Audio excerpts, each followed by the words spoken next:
The city of Springfield plans to honor the lives lost in the September 11th attacks with a monument in Riverfront Park. Volunteers connected to the effort plan to have the memorial in place by this fall. Meanwhile, fundraising efforts for the $300,000 project are ongoing. I spoke with 3 volunteers connected to this effort, including Springfield Fire Department Commissioner Bernard Calvi. It's a pretty big piece of history that's here in the city right now. 9/11, the attacks on 9/11 were a terrible event in this nation's history. 343 New York City firefighters lost their lives, along with New York City police officers and EMS responders. And having this piece of history here helps to signify the ultimate price they paid to save others. And I know you were among the first responders that went down to New York. We'll talk about that in a minute. But I want to talk more broadly about the fundraising efforts. Both of you gentlemen are involved in that. About $300,000. $300,000 is the goal.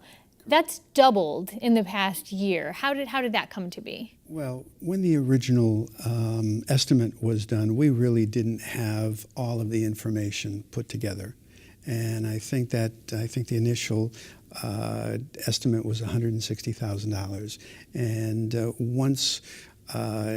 when it became from an idea to an actual thing that's going to happen, we started putting some numbers together, and it came out to 300. And it's not unusual.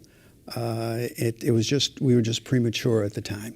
And now you do have a design. Two different local companies have helped to contribute to that design, and it's different day and night. What was the process for deciding on that design?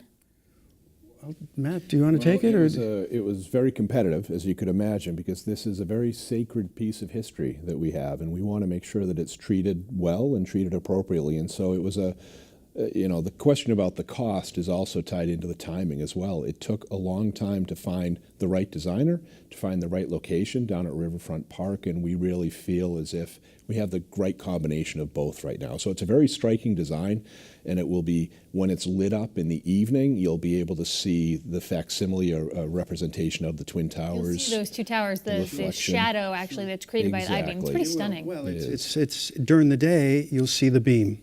And the beam is 2 by 2 by 12. It weighs about 2,900 pounds.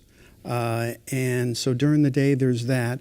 Plus, you'll be able to see the names of each of the people who perished in that tragedy.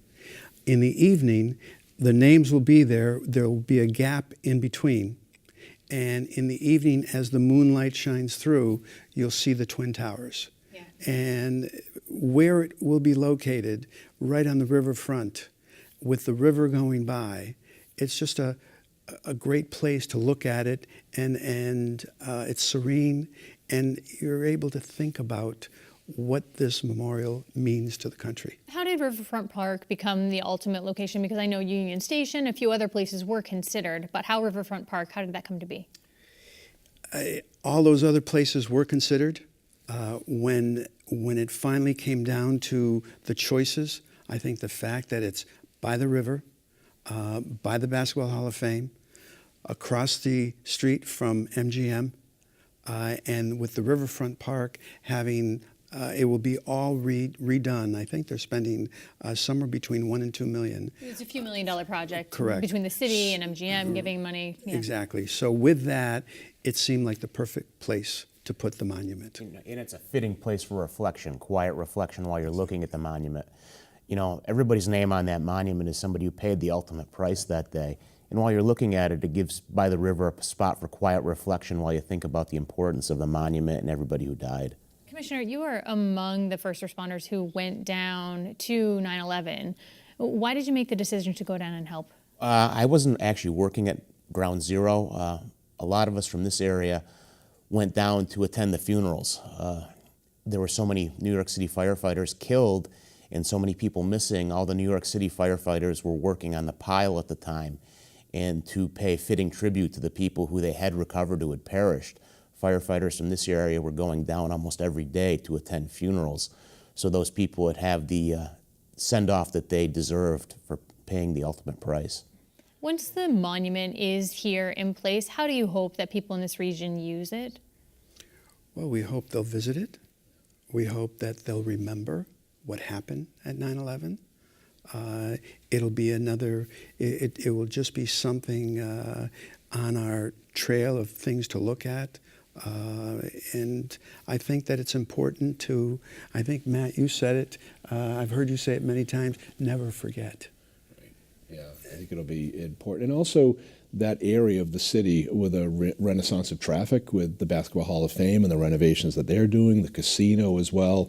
You know, we think that it will be a nice place for people while they're visiting Springfield while you're taking in the attractions, to also have that moment of reflection and peace as well at the river. And so that's one of the other reasons why we think this is a great location, is it will be there. And so right now you're working to meet your fundraising goal. As I understand it, you hope to have the memorial completed and ready to be installed to be ready in September. Is you still on track to meet that? We are. It's actually under construction right now as we speak.